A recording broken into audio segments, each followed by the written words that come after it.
Hello again. Uh, this is the third and last part of our installation of Ubuntu 11.10.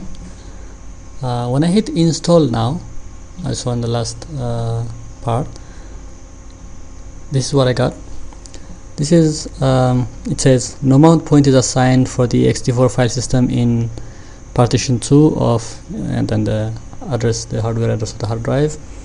If you do not get back, this is basically telling us that there is a partition you created, but you didn't use it for putting anything, any Ubuntu mount point. And yeah, we created it for storage and we did not assign it. We don't need to. If you want to create a partition and not attach it to any mount point, that's fine. You can do that perfectly healthily. Now I'll just hit continue, and that should take us to the next screen.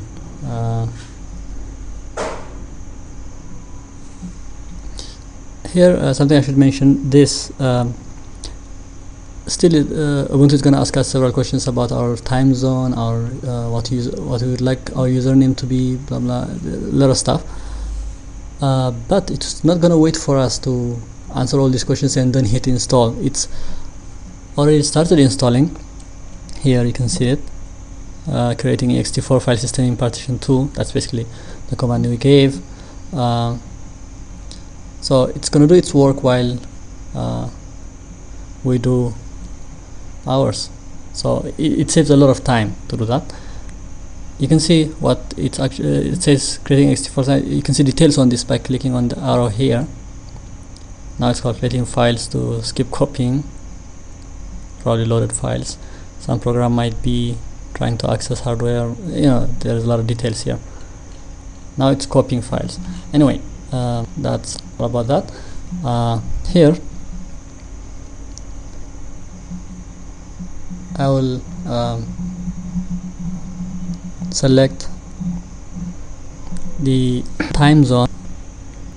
Actually, we'll just leave it the way it is, because I am in India and Kolkata will be the time, India standard time zone, IST. So I'll just click continue. There we are. Here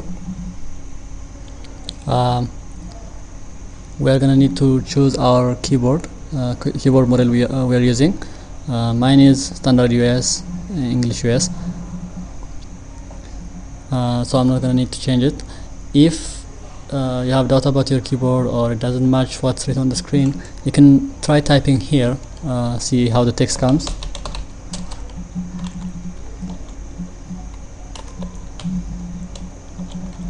Mine seems to be working fine. And if it doesn't work, and if you don't know the exact model of your keyboard, you can try this. This is basically detect keyboard layout. This is about, it will give you a series of characters you need to type, and it's going to match the characters with the key you are pressing. That way determining the model, the kind of keyboard you are using. So that could be a good help. I'm not going to need to do that. I'll just hit continue.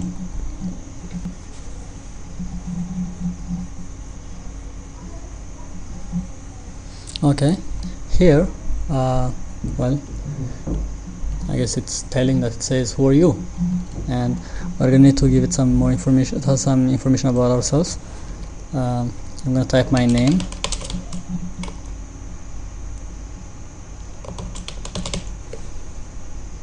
Okay, and your computer's name. This is the name which the computer is going to use to communicate with other computers in a network, so you might want to choose accordingly. Here's what I'm going to choose.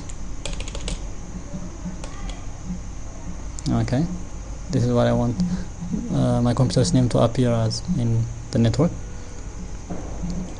This is pick a username. Basically, this is a username that you need to log into your computer, or this is your login name basically. So make it shorter, and here password to log in to your computer and do anything of that sort. Okay, here if caps lock was on or num lock, it usually would indicate.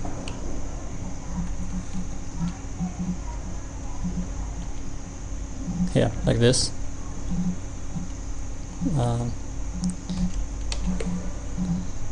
Okay, login automatically. This is if you want to log into your computer without being asked for a password when you restart it or turn it on.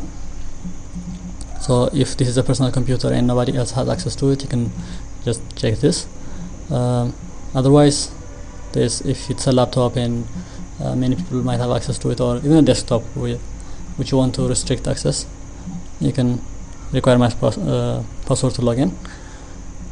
Encrypt my home folder. This is if you want Ubuntu to encrypt the home folder, basically the directory which has your personal files, your videos, documents, or what have you. And if you want this encrypted, and the thing about this is if you encrypt this, you won't even be able to access it from another operating system installed in the computer, or connect the hard drive to some other computer without the right password. So this is a very secure way of taking care of your data. So if you want, you can check that. I don't need to do that here, so I'll just leave it unchecked and hit continue. Now Ubuntu is done collecting information, and it's time for us to watch a few slides and let Ubuntu do its job, install a nice operating system into our computer. A few slides here. Welcome to Ubuntu.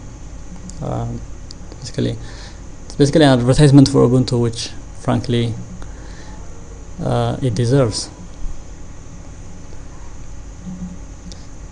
This is the Ubuntu Software Center. Photos, we have Shotwell, GIMP, MPTV video editor. These are this one is included. Shotwell is included, as it says here, and these are supported. So that means you can install them from the Ubuntu Software Center.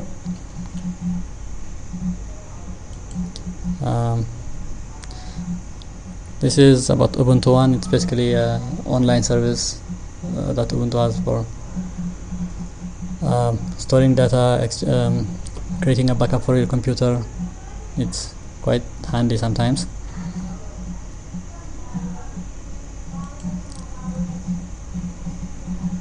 This is a default music player for Ubuntu. It used to be Rhythmbox, but now it's Banshee.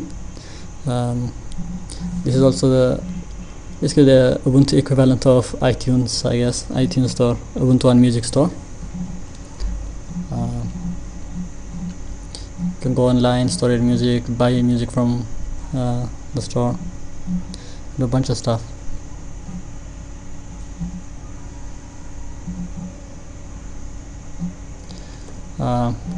Stay connected. These are basically applications you have for Twitter, Facebook, Identica, Identity.ca. Well,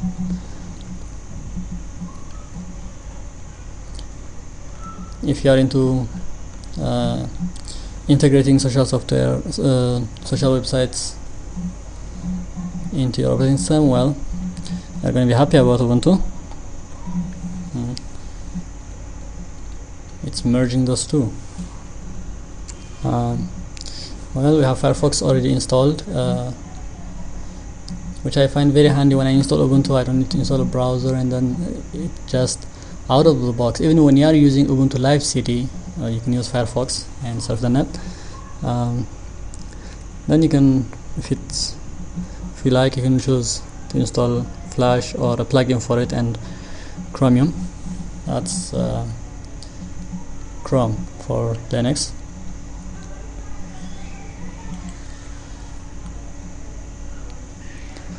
And LibreOffice, what used to be, well, a fork of OpenOffice.org, and Tomboy Notes. It's nice desktop note-taking application.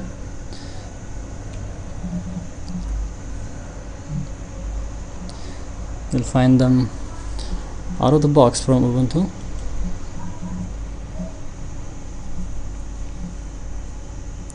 These are some customization functionality. Appearance, it's basically, personalize your desktop, change the background, the theme, fonts.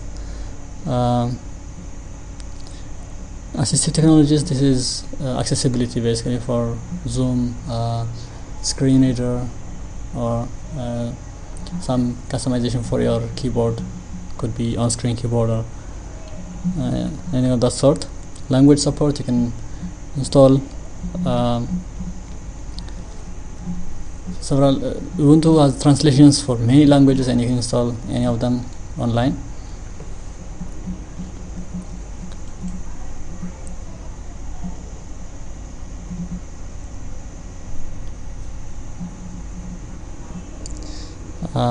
This is basically about Ubuntu forums. You can, if you need any help with Ubuntu, just go online, type your question even to Google, and you'll probably find the right answer.